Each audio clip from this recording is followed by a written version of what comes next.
Daí eu convidei ela para vir aqui, porque ela gosta das histórias. E que história você sugere para eu contar agora? Qual é o que você sugere? Vamos ver.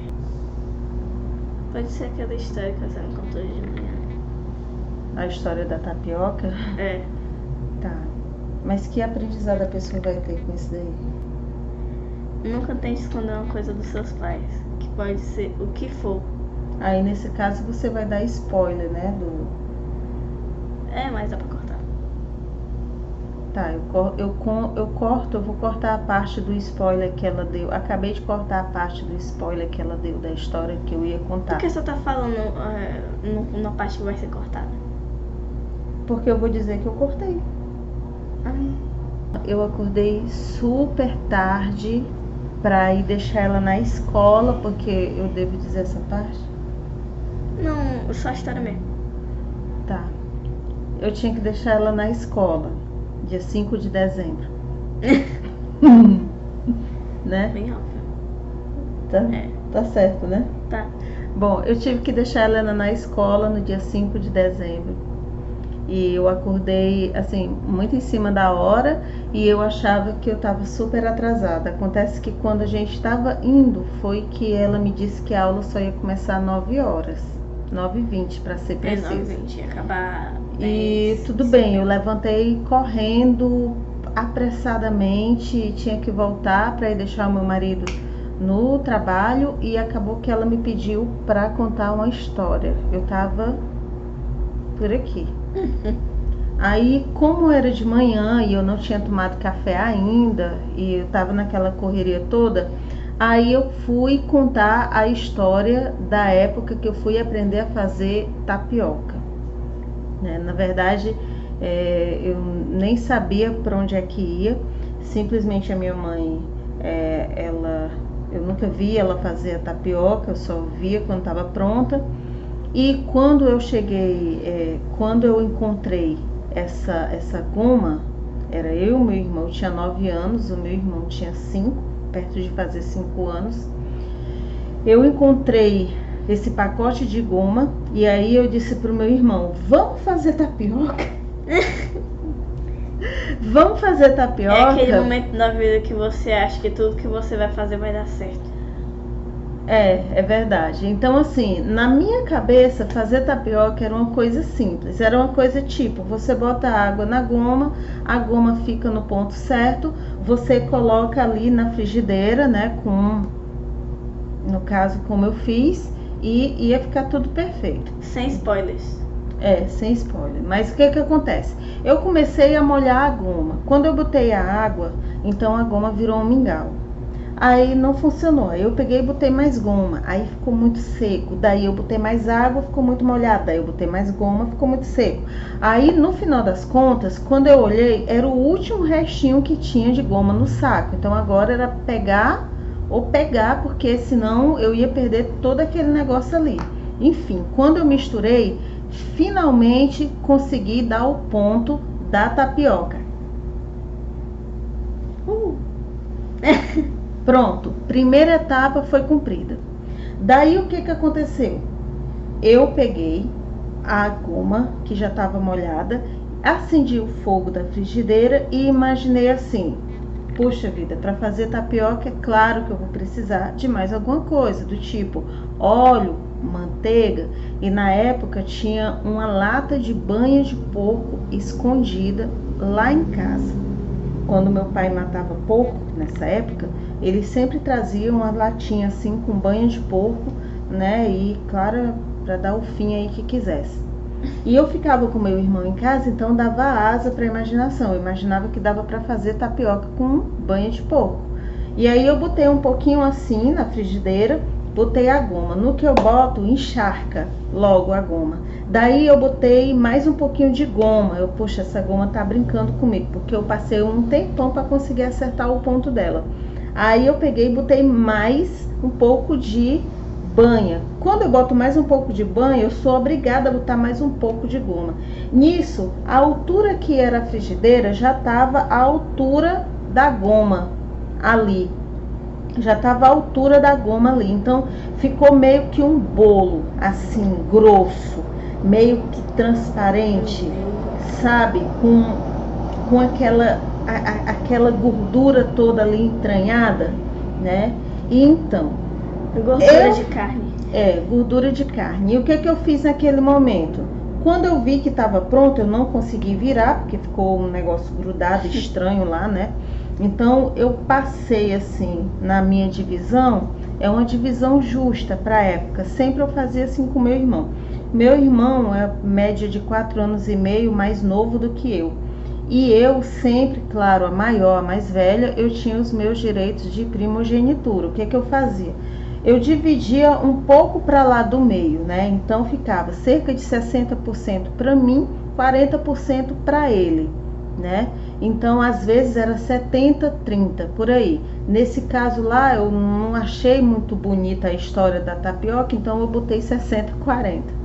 E aí eu comecei a comer. Quando eu comecei a comer, e o meu irmão comendo também, já começou a dar um embrulho, uma coisa ruim. E daí que nenhum de nós dois conseguimos terminar de comer aquela tapioca. Daí veio o segundo problema, grande, porque é o seguinte: a minha mãe, eu não sei se a sua mãe é assim, mas a minha mãe, ela fareja as coisas quando ela vem lá na esquina, ela já sabe o que aconteceu dentro de casa.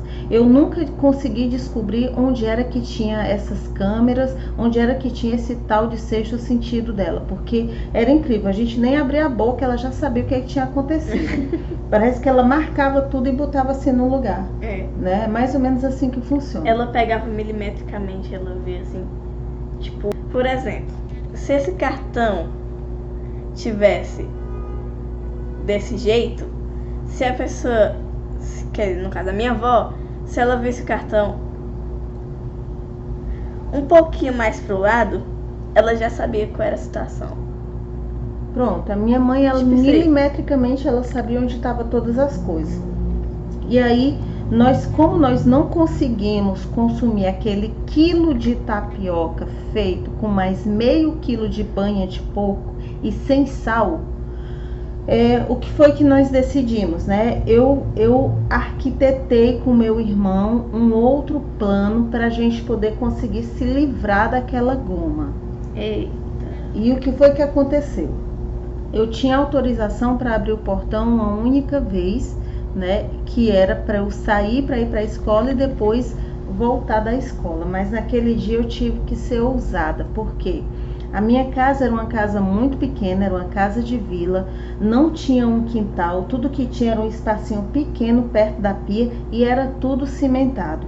Pensei na possibilidade de jogar dentro do vaso sanitário, mas aí não ia funcionar. Eu entendi que aquilo ali ia entupir feio o negócio, né? Eu só tinha 9 anos, mas eu consegui pensar nessa marmota aí.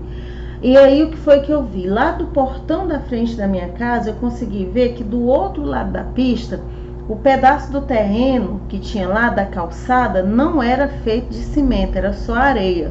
Então eu peguei, eu combinei com meu irmão, é o seguinte, nós vamos fazer assim, tu fica desse lado aqui pastorando para ver se a minha mãe vem lá do outro lado. Cãozinho de guarda. E aí eu vou atravessar a pista correndo, cavar um buraco ali e enterrar a dita cuja da tapioca. O que aconteceu? Eu peguei, ele ficou pastorando, eu fui lá, né, enterrei os restos mortais da tapioca. Tapioca era viva antes. Eu enterrei os restos mortais da tapioca e quando eu voltei, eu peguei, tranquei o portão e fui providenciar para que todas as pistas fossem apagadas lá de dentro de casa. Acontece que ficou um cheiro horrível de banho de porco espalhado pela casa inteira. Por mais que eu lavasse a frigideira, por mais que eu limpasse as coisas, parece que a cozinha ficou meio que impregnada com aquele cheiro, né? Quando você deixa o carro no sol e você entra e ainda tá quente. Tipo isso, né? Mais ou menos, dá pra sentir mais ou menos assim. E quando a minha mãe chegou, parece que ela foi assim, ó. Direto no abriu a porta do armário, cadê a goma que tava aqui? Ela regala o olho assim, cadê a goma que tava aqui? Aí eu fiquei assim com meu irmão. Nós fizemos uma tapioca para nós comer. Você usou 1 quilo de goma para fazer tapioca? Aí, a gente tava com muita fome. A gente tava uma tapioca de 1 quilo, bem normal. Né? A gente tava com muita fome. Aí ela ficou, olha, se eu achar um pedaço dessa tapioca estragada por aí, vocês vão ver. Mas graças a Deus que ela não achou nenhum pedaço da tapioca, porque nós tivemos a capacidade de poder enterrar isso daí num lugar bem seguro. Ela nunca ia procurar do outro lado da rua, né? Nesse momento eu me sinto um pouco feliz em saber que eu consegui dar um balão na minha mãe. Por outro lado, ela foi no segundo lugar, o que era?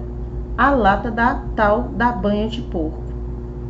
Aí não prestou não, porque quando ela viu que a lata estava para baixo do meio, só um restinho assim, ela veio, foi com tudo para cima da gente. Queria saber o que foi que a gente tinha feito com aquela goma, porque ela tinha saído, a lata estava cheia.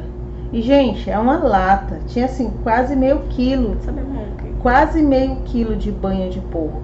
E a gente conseguiu dar fim naquilo tudo, né? E aí a gente não teve muita resposta para dar para ela não. Claro, ela é muito inteligente, ela captou, ela sabe que a gente fez alguma meleca daquilo ali, né? E ficou comprovadíssimo como a gente tinha feito uma tremenda besteira com aquilo ali, pelo simples fato de eu e meu irmão ter passado os 3 próximos dias se vazando pelo caneco de tanta diarreia. Porque por mais que a gente... Que expressão é essa? Diarreia. Por mais que a gente... Como é essa expressão? Diarreia? Não, expressão pelo... vazando pelo caneco. Tá, isso daí é código Morse das antigas. Então, assim, por mais que a gente tenha feito um esforço para comer a tapioca, a gente não conseguiu comer muito. A gente comeu pouco, porque tava muito ruim, gente. Experimenta fazer um bolo de goma com banha de porco. É a visão, é o gosto, não sei de quê. Mas aí... aquilo ali fez muito mal pra gente. E a gente começou a ficar com muita diarreia durante os próximos 3 dias, era se vazando direto. Então, tirando os cascudos que a gente levou por conta desse negócio aí, desse empreendimento aí que nós fizemos, né? Ainda ficou ali, né, umas boas assaduras por conta da diarreia. Agora eu não entendo que tipo de lição a gente pode tirar disso daí. Será que tem alguma lição pra gente a partir daí? Nunca faça nunca faça 1 quilo de tapioca com banho de porco, que você vai ter muita diarreia.